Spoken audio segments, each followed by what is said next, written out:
Tonight's story will take you somewhere quiet. Somewhere the rain keeps its own memories. If you enjoy these calm, dark tales, you can leave a like and subscribe. For now, just let the rain take over. The rain had been working on the city all day, softening the edges one drop at a time. By nightfall, it wasn't a shower anymore, but something steadier. Something patient.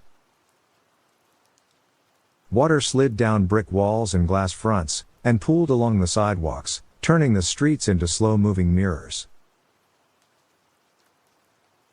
Inside Riverside Tower, the rain felt closer than it should have been. It pressed softly against the windows, a quiet hush that never quite faded. My shift started at 10 p.m., and the building always met me the same way, calm, dim, half asleep. I walked my rounds floor by floor, letting the silence of the place settle in. But the 10th floor was different. It always had been. A little colder, a little quieter, a little too willing to listen. When I stepped out of the elevator that night, the hallway stretched in its usual stillness. Lights hummed faintly overhead. Rain pressed softly on the windows at the far end. Halfway down the hall, I saw it. A smear of light across the floor that had no reason to be there. The smear didn't sharpen as I approached. It stayed soft. Slow. Wrong. It came from under the door of Office 10B, a room no one had used for months. I paused in front of the door, listening to the rain pressing weakly at the glass at the end of the hall. Then I turned the handle and opened the door slowly. The room was dark. And on the far wall, there was a window. Tall. Narrow. Impossible. I didn't move at first. The building felt very still around me, as if it were waiting to see what I would do. Rain traced gentle paths down the outside of the glass, even though that wall shouldn't face the open air at all. I stepped closer, one slow step at a time. With every inch, the temperature dropped. My reflection in the glass lagged behind me, a fraction of a second out of sync. I blinked. The reflection blinked just after. Behind me, somewhere out in the hallway, the elevator bell rang. Soft. Distant. Uncalled. I didn't turn around. Instead, I lifted my hand and touched the window. The glass was cold, colder than anything in the room had a right to be. Outside, in an alley that shouldn't exist, a single street lamp flickered in the rain. The alley was too narrow, too deep, too far below to belong to this side of the building. For a moment, I thought I saw a movement by the lamp. A shape just beyond the edge of the light, not stepping closer, not stepping away. The rain blurred everything, turning the scene into a soft, shifting painting. My hand stayed on the glass a little too long. I could feel the cold trying to work its way into my bones. The elevator bell rang again. Closer this time. I finally stepped back from the window. My reflection corrected itself, catching up to me as if nothing had happened. The alley outside looked ordinary now, if a place that shouldn't exist can ever look ordinary. I left the room without turning off the light. In the hallway, the smear of light on the floor was gone.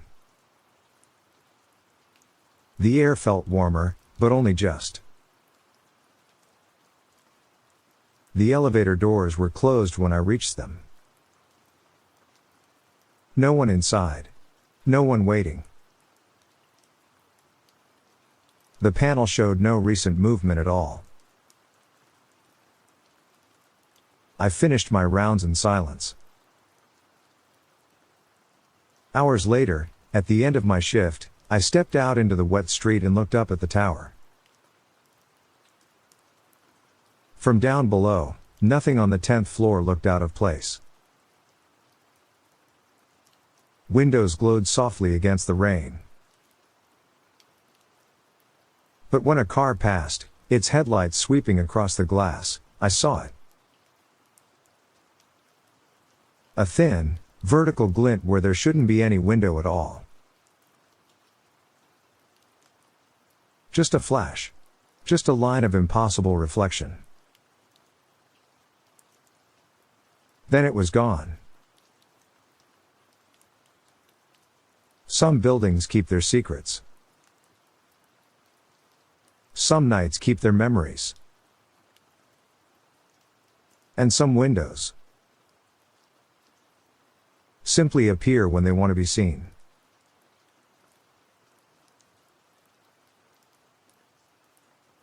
Tonight's story will drift into one of the city's quiet corners, where rain gathers the things people forget.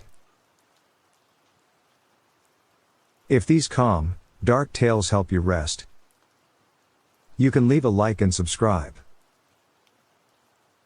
For now, just let the rain settle around you. The rain had been steady since dusk, a slow curtain falling over the old warehouse district. Down here, sounds didn't travel far. Everything felt wrapped in a soft, persistent hush.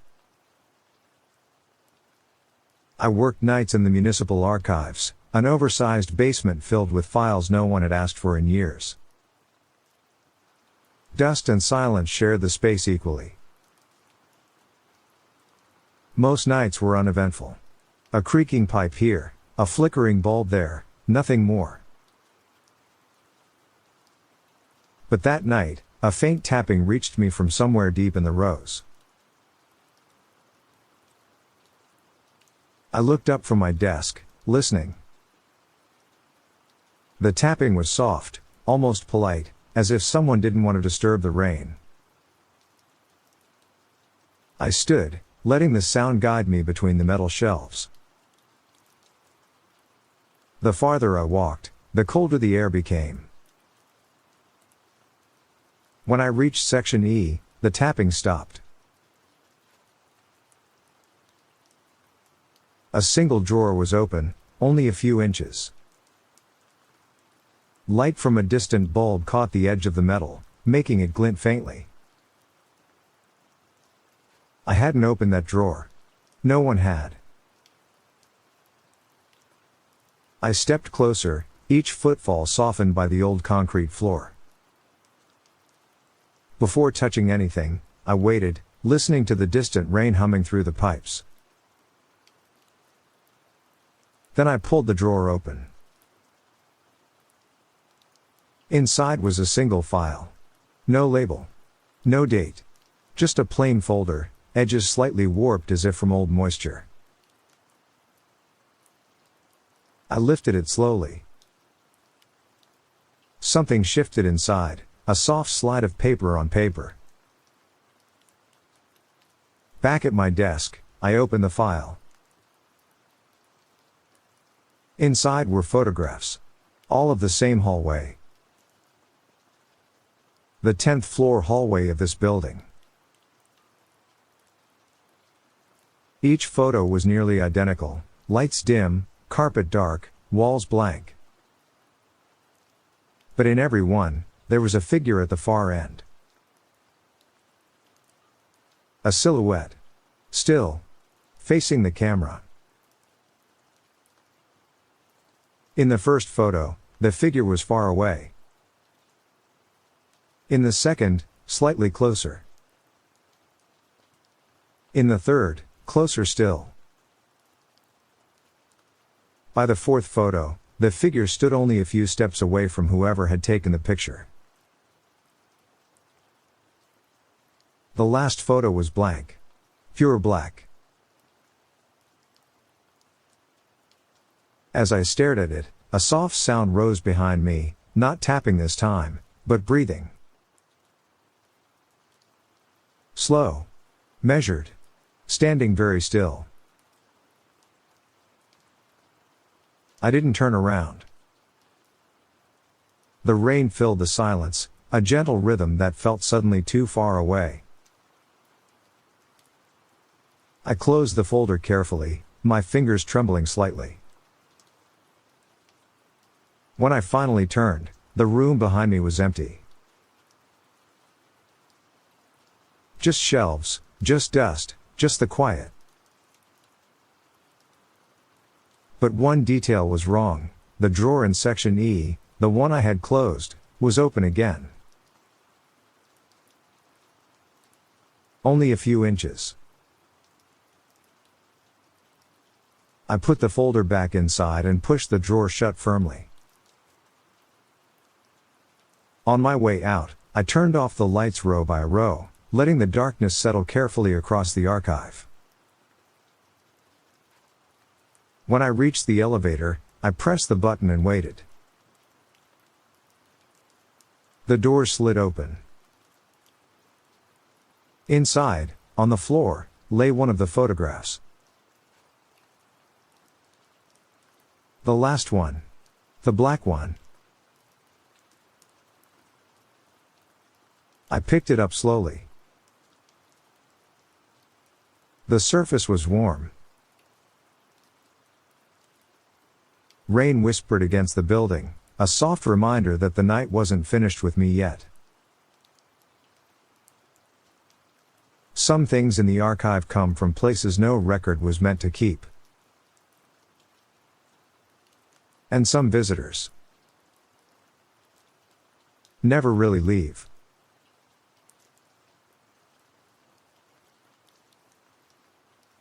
The night's rain carries a different kind of quiet. The kind that settles in places where people rarely look. If these calm, dark tales keep you company, you can leave a like and subscribe. For now, let the night unfold at its own pace. The lobby of the Harlow building always felt too large at night, its marble floor reflecting the dim security lights like a half-awake river. Rain pressed against the glass doors, steady and soft, as if trying to enter without being noticed. My shift began at midnight. Most tenants cleared out hours earlier. The building liked to pretend it slept, but it never truly did. On the security console, the sign-in list glowed faintly. 12 names were recorded for the day. But there were 13 entries on the camera log. The extra entry was timestamped 11:04 p.m. A man in a long coat, hood low over his face, stepped in from the rain. He didn't sign the book. He simply crossed the lobby, pressed the elevator button, and disappeared upstairs. According to the log, he went to the 14th floor. But the Harlow building only had 13 floors. I replayed the footage twice. The elevator doors closed behind him, lights flickering as they rose. On a normal night, I might have dismissed it as a glitch. But the rain outside felt heavier than usual, like it was waiting for something. I left the desk and walked toward the elevator. The button glowed softly under my finger. The door slid open with a quiet sigh. Inside, the panel lights hummed. Every floor button was dark. Except one. A faint, almost impossible glow on the space above the 13. No number. Just a blank square. Lit from within. I stepped in. The doors closed gently behind me. When I pressed nothing at all, the elevator began to move. The ascent was slow, too slow, as if the machinery were climbing through something thicker than air. After several long seconds, the elevator chimed.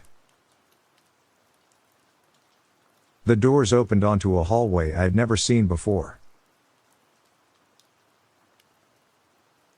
The carpet was gray and perfectly clean, stretching out in both directions. The walls were new. Unmarked. Unfamiliar. At the far end, a single door stood open a few inches. Light spilled out, a pale strip across the hallway floor. I approached slowly, my footsteps absorbed by the thick carpet. The rain sounded distant here, as if it were falling in a different world. When I reached the door, I pushed it open carefully. Inside was an office. Empty. Pristine. Too new to belong to an old building like the Harlow. A desk sat in the center. On it, the sign-in book from the lobby. Only one entry was written inside. My name. I hadn't signed it. Before I could react, the lights flickered, and the elevator bell rang behind me, soft, distant, as though the sound had traveled a long way to reach me. I stepped back into the hallway. The open office door closed by itself, with a gentle click. When I reached the elevator, the panel was dark again. No extra floor. No blank square. I pressed lobby. The descent felt normal. When the doors opened, the sign-in book was back on the console. 12 names. No extra line. No trace of mine. Rain tapped softly against the glass doors. Some buildings add floors. Some nights add visitors. And some names appear only where they were never meant to be.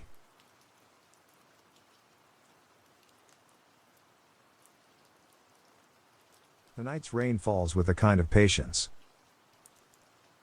As if it knows the city will listen eventually.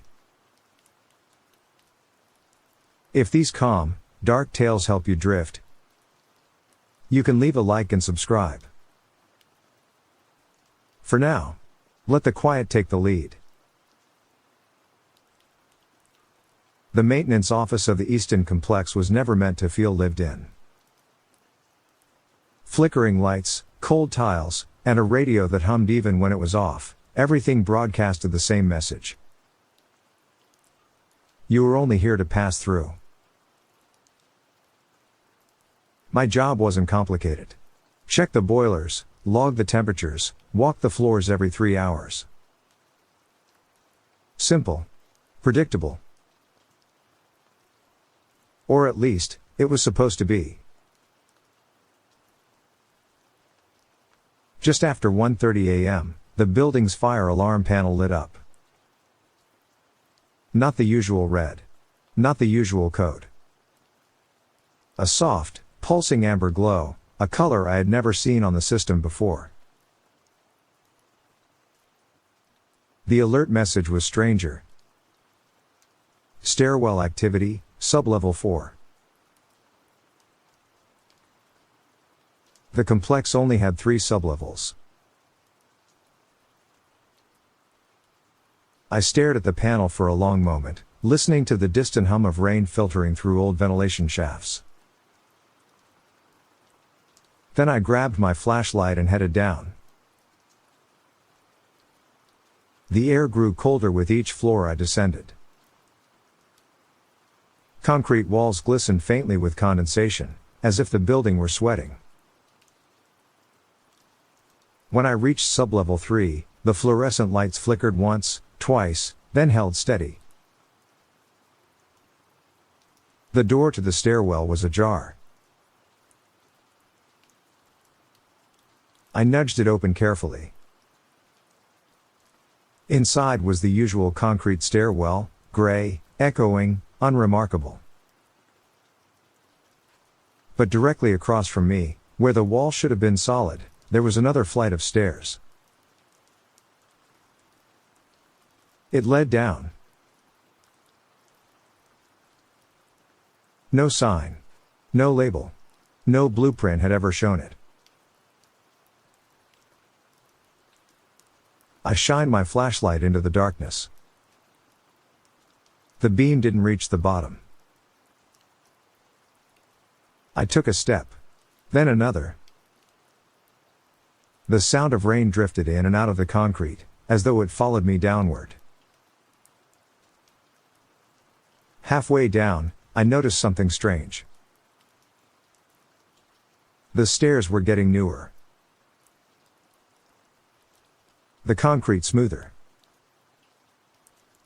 The air warmer, almost comfortable. By the time I reached the landing, the stairwell no longer looked like part of the Easton complex. It looked intentional, finished, clean. A single door waited at the bottom. Wooden, dark, polished. I pressed my ear against it. A faint sound murmured on the other side. Not voices. Not machinery. It was the rhythmic hush of rain, but deeper, like a storm inside a cavern. I turned the handle slowly. The door opened into a narrow corridor. The walls were lined with old mail slots. Hundreds of them. Most were empty. A few held yellowed envelopes. And at the far end, one slot glowed faintly with a soft blue light. I walked toward it, each step making the corridor feel longer, as if it stretched gently beneath my feet. When I reached the glowing slot, I hesitated. Something inside pulsed, slow and steady, like a quiet heartbeat. I reached in. My fingers brushed a metal object, cold at first, then warm, as though it recognized me. I pulled it out. It was a keycard. Old design. No name. No number. Just a thin strip of blue light across the top edge. Behind me, the corridor shifted, a soft groan of metal expanding, or contracting, as if the space were breathing. I turned back toward the stairwell. The door I had entered through was gone. In its place was another set of stairs, leading up, back toward a darkness that felt thicker than before. I climbed quickly, each step echoing faintly. When I reached sublevel 3 again, the original door was back. I stepped through it, closing it hard behind me. The stairwell was empty. The maintenance panel upstairs showed no alerts. No amber light. No sublevel 4. Nothing out of place at all. Only the keycard in my pocket proved I had gone anywhere at all. Rain whispered against the vents, soft and steady. Some floors are added by architects. Some stairwells by emergencies. But some places are built by the night itself.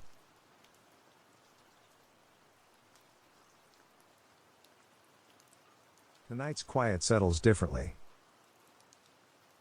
As if the rain is waiting for something to return.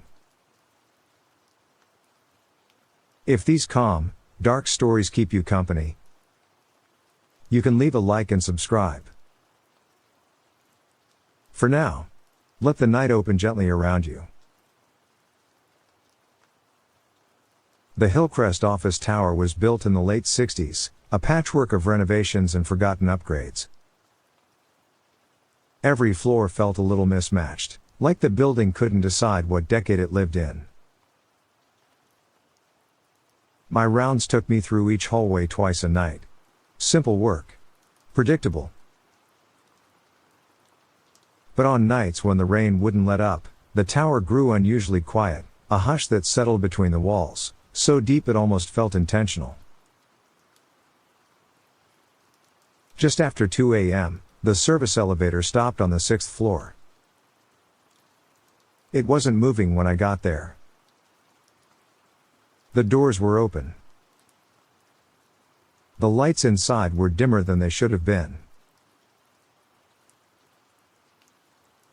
Across from the elevator was a door I had never seen before. Room 617B.